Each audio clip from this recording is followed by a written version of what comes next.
to everyone. This is Venture Investor Economic Forecast by InnMind, and today our guest is Gary Fowler, who is serial artificial intelligence entrepreneur with over 10 startups and an IPO in his background. He is also CEO and co-founder at Yva.ai and DY Investments and a member at Forbes Business Development Council, and was named as one of the top 10 most influential artificial intelligence executives in the last year, 2019. Hi, Gary. Yes, you forgot one company, GSD Ventures Studios, which is my new project. So my bad, sorry. Yes. So, no, good. I'm great. I'm fantastic. Thank you very much. And it's great to be here. You have so many roles and hats on your head. You are a serial entrepreneur and a well-known executive in the industry.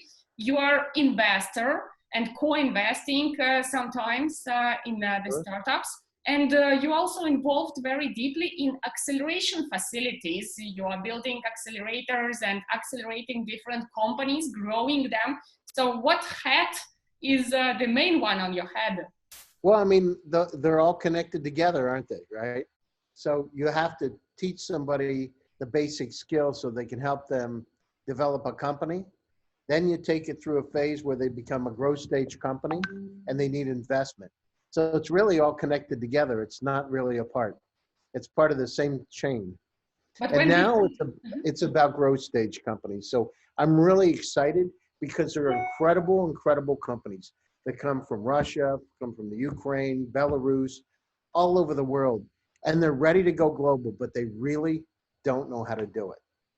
And so when we look at GSD, by the way, I got that from Mark Zuckerberg's office. GSD, you know what that stands for? No. It came from the back of his desk. It says, get shit done. I thought, let's name a company Get Shit Done. So that's where it came from, because that's really what it's all about, isn't it?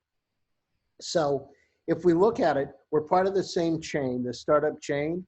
And where we are today is with GSD, there's incredible companies, but how do they go from a place like Moscow, Novosibirsk, Kiev, Minsk, and get out to the rest of the world? So that's really where we are today with it. So raising money, helping them operationally, infrastructure, legal, accounting, really making the company 360 so it's ready to be acquired and to raise additional funding.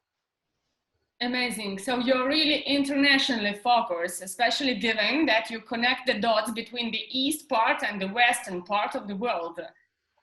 Yeah, and so I'm working with China, I'm working with Japan, I'm working with Africa.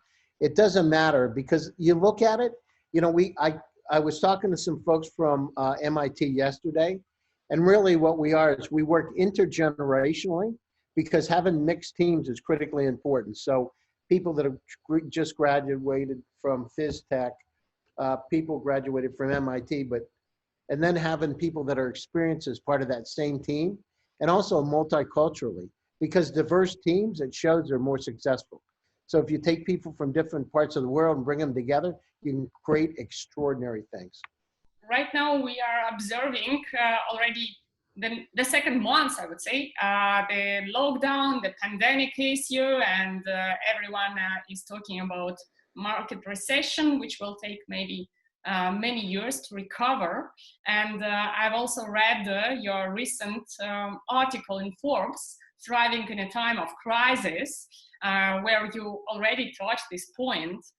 So being so internationally focused, what is your opinion on the ongoing situation and how it will affect the technological entrepreneurship worldwide? There's really a couple of different worlds out there. There's a physical face-to-face world where you're going out to lunch and you're talking to people, that kind of thing.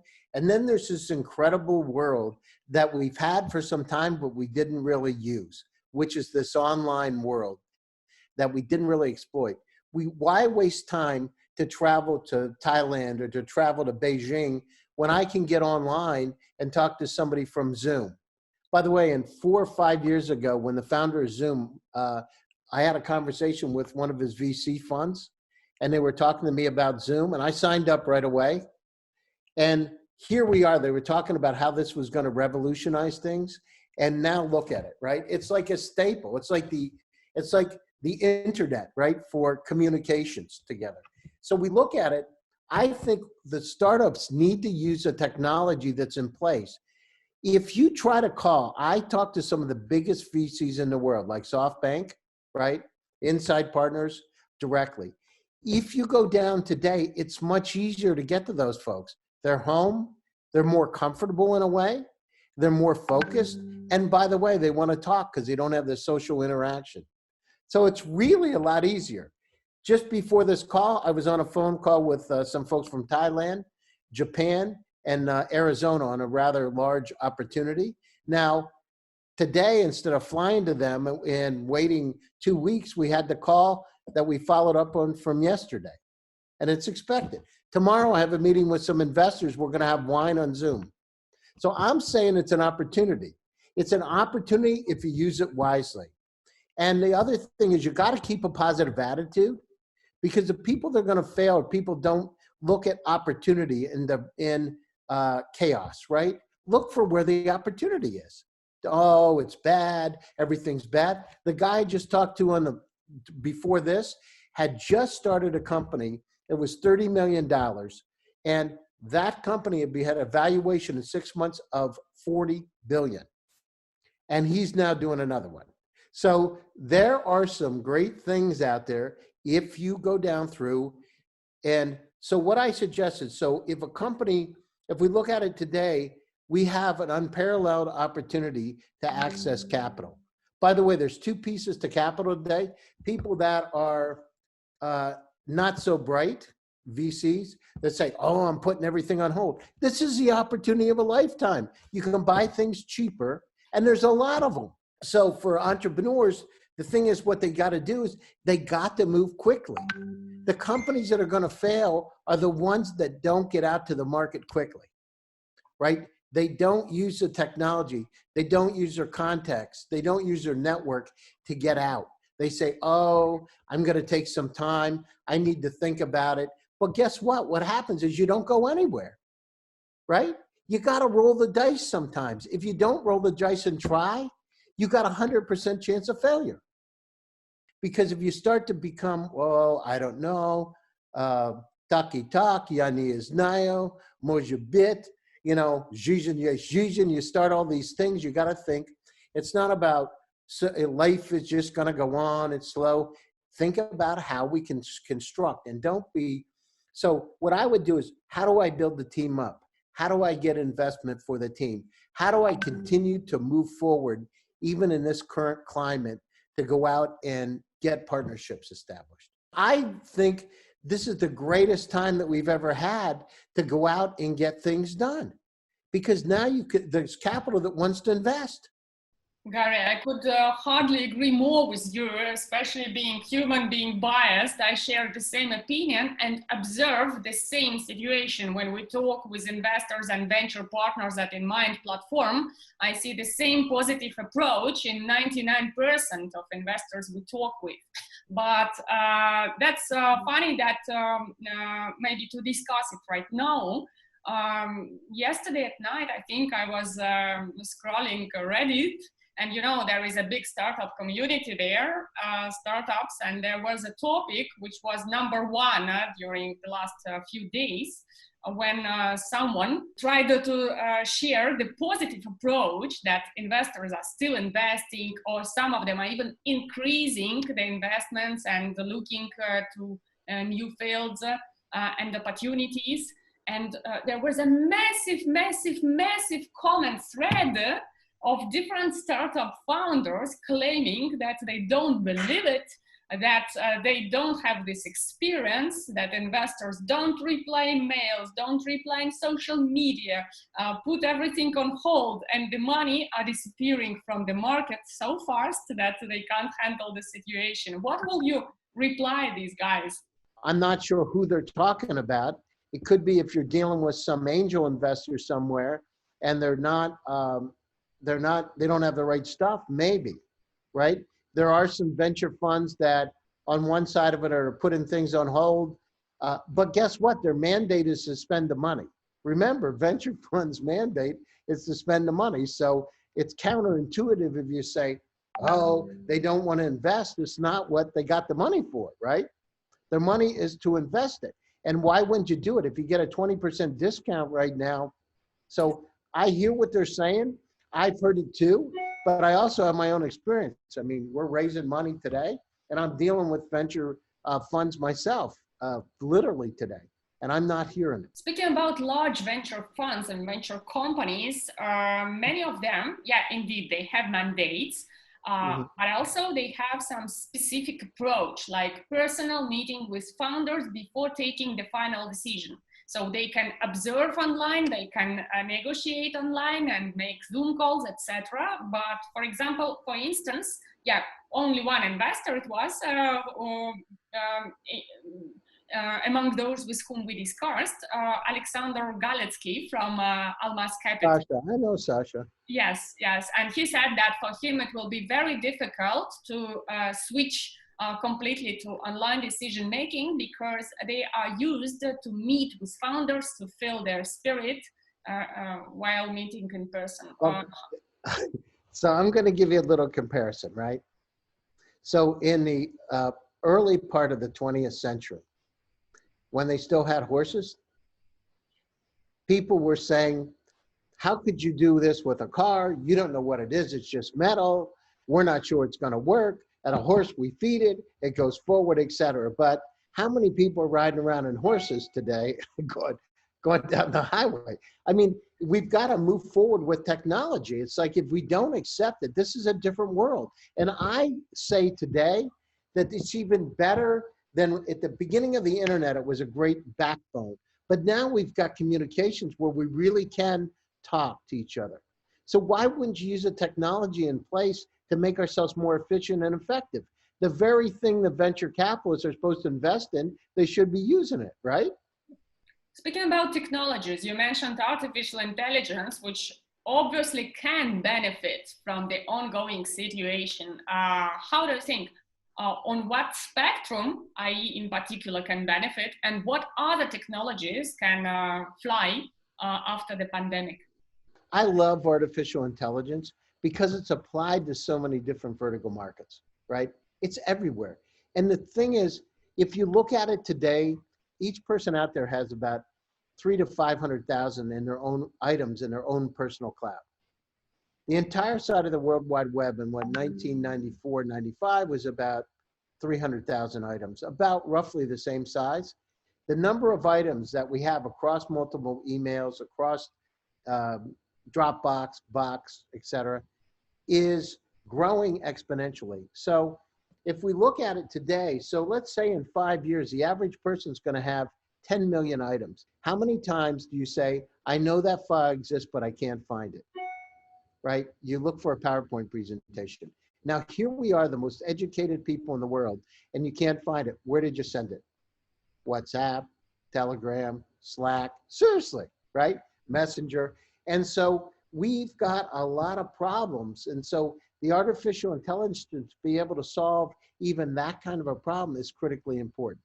So we have so much data coming at us. In fact, if you look at it in the last 2 years, as much data has been created that had been done from the time of recorded history to 2 years ago. So think about that. So how can we respond? We've got to have AI. AI will be involved in so many different things to be able to help us become more productive and make our lives a lot better across the board. Actually, it seems that indeed many technologies in addition to AI can benefit from the situation. But what if we speak about market sectors? Online shopping, yeah, quite obvious. Think about it, it's gone through the roof, right? Online shopping. I have one of our companies is doing security, right? So facial recognition, COVID detection for thermal detection. So you come into a store to tell what your temperature is, right? Because these are problems that need to be solved, like recently in Taiwan's doing some of the same things. But it's really, so we've got this complexities now, we've got online. So think about it. How much more business do the online companies get today than they did 3 months ago, right? Double, literally across the board double. And I'll tell you my own personal scenario. So there's Chinese restaurants. I'm at my place in Palm Beach in Florida right now, and there are Chinese restaurants here. So they're the ones that are progressively thinking, Chinese restaurants. So when the COVID crisis came, they really got into their websites and they made online ordering a lot more effective. Their business has doubled too. The other ones that got afraid and left are closed and out of business, right? I mean, they're effectively closed. But the one Chinese restaurant that went in and invested in technology, I mean, he's got a for hire sign on the outside of a Chinese restaurant during the COVID. And I'm just saying that's really across the board. So how do you take diversity? How do you take chaos and turn it into opportunity? And so think differently. I mean, Jobs said it for a reason. Think differently. And so I think in terms of all vertical markets, literally think about it. They're changing, and it's how do we address it and not just forget about it and say, oh, I can't work with it now. I'm going to try something else. Of course, right? Pivot, but see, how do I adapt to the changing environment? That's where the best startups are the best at pivoting and changing into in these kind of situations. That's a good advice to startups, and I would also ask you additional advice for entrepreneurs. But before that, just continuing the topic of investment. So you are investing ourselves from time to time. Oh, yourself. Sorry, yourself. It is Friday evening. That's okay. So you are investing as an angel or within a DY Ventures like syndicate fund or some? I mean, I invest in all kinds of different ways, right? So all kinds of different ways do I invest. Mm-hmm. So I invest in a lot of different ways. So it's not just one, it's many. Okay, then how does the current situation influence your decision-making process as an investor and especially your focus? I mean, if you previously were focusing on IE, then nothing has probably changed. But did you invest previously in some sectors which right now you see you will never invest or in the foreseen future? Never invest. I mean, it's like the opportunity, right? Because the prices are down. So, you don't invest. You know, a friend yesterday told me, this is a former top executive at Walmart. He's invested in a fund, and the fund's down 90%. It's a real estate fund, and he said, he was like, we had a conversation about it. It's so bad, I'm not going to get my dividends, and I'm going to invest in that fund. So today I'm calling up because I'm going to throw some money, $100,000 in the fund, because I think it's the best thing possible. You know what I mean? It's like, I want to invest because profit strategy. Yeah, exactly. So the thing is, what you want to do is now look for those opportunities that are out there. So as an investor, I'm looking for where there's some deals, personally investing deals. I'm looking at the same time for things that are going to grow in the long term, right? Companies that have a future. And I'm looking for teams that aren't afraid. I don't want to have teams that are like, I'm not sure what to do. Should I try this? Should I try that? I want people that are really, they're not afraid. Let's go forward. Let's get it done. And what is about hardware? I mean, in GSD Venture Studios and in DY, you mostly work with software companies. No, we have a company, battery company. That's an incredible battery company that's taken off. It's a modular battery. It's a lot better than a Tesla battery. And that's one of the companies that I'm focusing on. And that one I really like. So I'm not saying we just do AI, but if there's something really cool that's exciting, I like electric bikes and electric cars, right? And so, as the technology changes, I'm very interested in it. So it's part of the future with solar, et cetera. So yeah, of course, not just AI, things that are interesting. We make these videos in order to dilute geographical and administrative borders and to help you get closer to international investors, venture capitalists, market experts, and startup hubs irrespective of what country or part of the world you are based in. And we need your support. If you like this video, please don't forget to put like button, to subscribe to our channel, and if you find it useful, I will appreciate if you share it with your teammates, co-founders, or social media networks. Thank you, and see you in the next videos. What you will recommend to VC and angel investors? Some of them maybe will be watching this video. So Sure. what will you recommend them how to act during the crisis? Stay focused, look where their opportunities are, take your money and make, I want to say wise investments. In one sense, don't change what you were doing before, just be smarter about it. And guess what? The companies are still out there. Yes, you can't meet them face to face. Set up a Zoom call, do webinars like this, do things to go out there and share knowledge, right? We're all in this together. We're all in this to make the world a bit better place coming out of it. And it's going to happen. And guess what? There'll be something else 2 years from now, 5 years from now, 10 years from now. In 1918, the Spanish flu happened, right? At the time, I don't know if you know this, but Isaac Newton did this theory of gravity during a bubonic plague. So he actually wrote it. He was in his house. He was quarantined. He couldn't go out. So this isn't like this stuff hasn't happened before, right? We got over in 1918. We'll go over the situation now. So turn it into opportunity. And don't get negative. Oh, it's so bad. Everything's out there is terrible. It's like, think, okay, it's not all bad. And how do I take that? And how do I help myself as an investor look for those opportunities? Look at the top 5 opportunities that are out there today in AI, whatever. Look at your own top 5. Then I would go down through, if I'm in Russia, right, or in Ukraine or Belarus, okay, I know they're in Novosibirsk, I know they're in Chelyabinsk or Vladivostok. I want to set up some calls and I want to talk to them.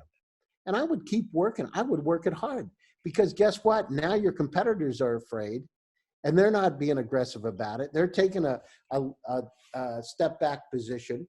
And so now there's opportunity for you because there's not as much competition and you're going to get a better deal.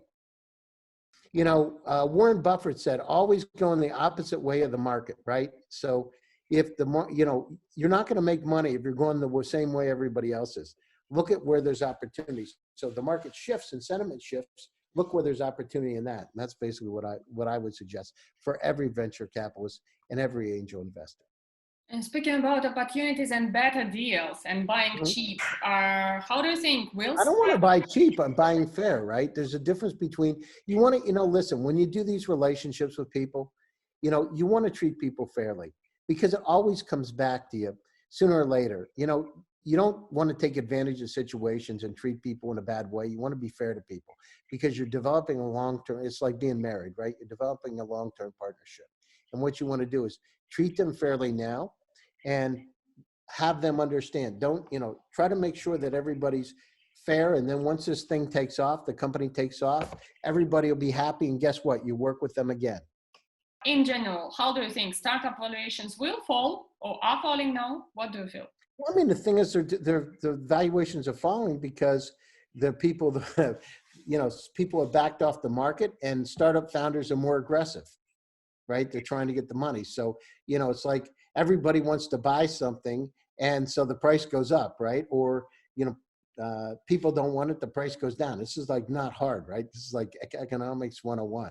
So the price will go down. So they're being more aggressive. And just like you said, and was it Reddit or I don't know where you saw it, but it's that kind of mentality that's driving it. That's exactly what's happening. So they write that stuff and then, oh, I better do it now. I better take whatever deal I can get. I can't wait, that kind of thing. So it drives the market. Then turning back to the advice for startup founders, Sure.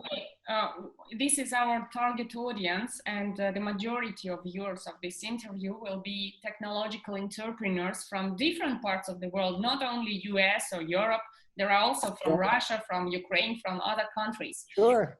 Can you please give some practical and doable advice on what should they do right now in order not only to save their business, but also to find these opportunities and to jump ahead. So in terms of saving their business, so one is look at where your expenses are, right? And make sure that you got your expenses in line. Sometimes startups don't have their expenses in line. The other thing is make sure you're not wasting money doing R&D. Make sure you're doing customer development. Sure that what you're building is something people want. A lot of times what happens is they build a lot of really cool stuff and nobody wants it. And now's not the time for that. So make sure you're doing customer development. You're testing it all the time. You're doing pilots. You're making sure people are really interested in your products, right? The other thing is, when I talk about going global, one of the things that I highly recommend is that sometimes you'll take a company that wants to go global, but they don't know how to enter the market. If a company wants to come out, wants to go global, well, how would you do it? The situation is, if you try to take your company, try to move out to Silicon Valley now, you can't do it. You can't travel, right? So why wouldn't you try to figure out how to make that bridge? Use a bridge to be able to get over there. So one of the things that we did with GSD is create the bridge and then create the landing point for the companies so that those companies can still go out to the rest of the world. Well, it's a physical bridge, right? But what we're doing is using the online to be able to keep the bridge moving forward, the traffic going in both directions. And I think, so don't look at it like you can't do it. Look about how I can change the way I approach it. So keep your finances in check, look at your expenses, do intense customer development to making sure people want to buy what you have. And at the same time, build the bridge, do it intergenerationally. So you want people of all kinds of ages. Sometimes startups focus on, they just want to have people at a certain age group. You don't want that. You want to have people that have a lot of experience combined with people that just have fresh ideas, because that's a really diverse team. Multicultural teams where you got people from different environments, and gender, make sure that you've got some balance of gender. You want different opinions because that helps the company grow, and it makes a really, really good environment for that. So I think, the intergenerational thing is not things companies talk about, but the reason you want it is because you need that experience and the context and the network, and also the, operational expertise, right? A lot of those folks have a lot of operational expertise and can help you grow your business. Speaking about GSD and acceleration and going global facilities, can you please just in few brief highlights explain why startups should apply for this kind of support instead of building within in-house expertise? So on the GSD side, we look for growth stage companies. So the companies come in, they have some revenue, so they have product market fit, they have some regional presence, but they really need to go to the next level. So in terms of building it in-house, one is it takes a lot of time, is against you, right? It takes time to do it. The other thing, it takes a lot of money to do it. So what we did is we came up with a model, really a blended model. So a typical venture studio will take 40% of your company. We said that's not the way to do it. Let's be fair to the startup. So we take a smaller percentage of the company, and then I come in operationally as CEO of the company. My partner, Derek, come in as COO. Gus, who works for us, Gus is a best-selling author. He started banks in the United States. He started hotel chains, very well connected. He comes in, we bring a whole team in. It's like a SWAT team, Spetsnaz or SEAL Team 6 to come in, and everybody has specific expertise, and we've done a lot. I've done 15 companies now, right? So, and one exit over $1 billion. So we have a lot of expertise, and we can bring that into the company. I come in as a CEO. Derek comes in as a COO for a reason, because we want to make sure when they come in to the States, people know who they are, right? And because they know us, it makes it a whole lot easier to raise money, to open bank accounts, to get out to top executives, and it helps the company grow a lot faster. Our job is to take the company through a Series A or Series B and then find people a lot smarter than us to run it. Sounds logical. Networking is the king, and obviously it can't be just hired like this. You need either to gain it during years and years of experience and then share it with the startup you are working with. Maybe that was the reason why Forbes called you the most influential person in the artificial intelligence sector in the world. How is it possible to become such a recognized leader? I mean, we have a lot of friends that are out there that, you know, and we're very, very active in helping things move forward quickly. We're very active in it. And they know that we're associated with, you know, Israel, with Russia, with Ukraine, with Belarus.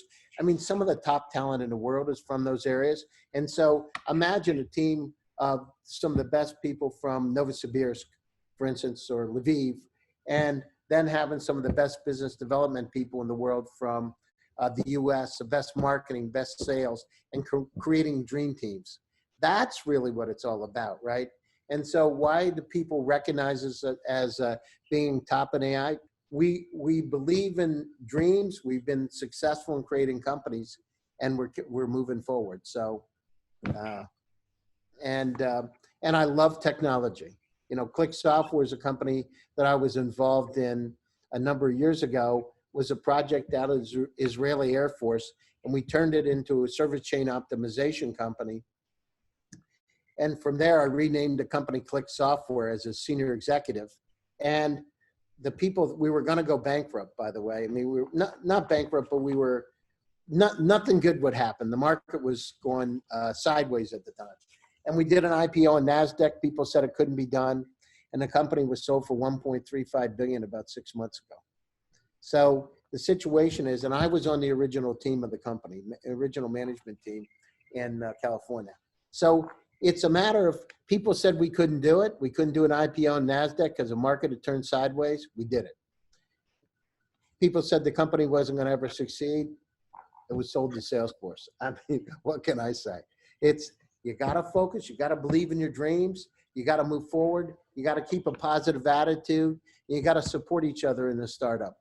Gary, that's amazing. Motivational pitch. And normally, every sane person would maybe finish interview after this, but I'm afraid that a lot of startup founders will beat me up if I don't ask one more question. You are a great salesperson and business developer. And sales is the really pain in the ass of majority of startup founders. Sure. So can you give some also life hacks, advice on this aspect, how to build sales or to grow sales right now during the quarantine time, if you don't have a big sales team and if you can't hire business development professionals abroad? Well, so you got to look at where your competition's selling. You know, look at where they're selling, what kind of markets, and emulate those folks. So you don't have to, it's like doing a race car, right? The cars draft behind the faster car so they can save fuel. You got to do the same thing. So you got to look at where they're selling, and you got to go out, use LinkedIn. I use LinkedIn a lot. Use tools that are out there to be able to get to those people. You know, a very famous entrepreneur from the US is named Scott McNeely, and I had lunch with him. So Scott's a multi-billionaire, started a company called Sun Microsystems that was sold to Oracle. And so Stanford grad, anyhow, we had this discussion one time. I'll never forget it. I said, Scott, when you were building these in a garage, in a warehouse, these computer systems, how did you get people to buy them? Like, it's a freaking built in a garage. He said, we made the nicest boxes. And I said, what do you mean? He said, when we made nice boxes, we designed it up, people thought that we were a big company. So one of the things is creating confidence in your brand, right?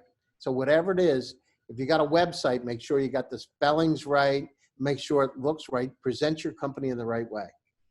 So when they look back, there's not a lot of questions. You know, they know how to order the product from you, whatever way that is, whether it's online or offline. You make it easy for them like it would with any other company. Look for companies in your sector that have been successful and model after them. Great advice. Thank you. So just to copy, not just to copy, but smartly copy competitors. Yeah, and then multiple repeat. competitors. Look at all the competitors, right? And pick the best practice from each one. And that'll help you get started on your journey and reduce the chance you're going to fail. Awesome.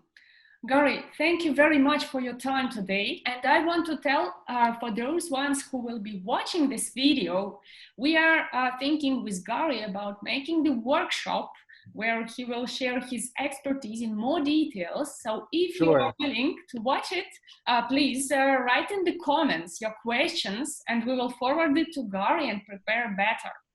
Sounds great. Thank you Thank very you much. very much. See you later. Take care. Thanks a lot. Bye. Bye.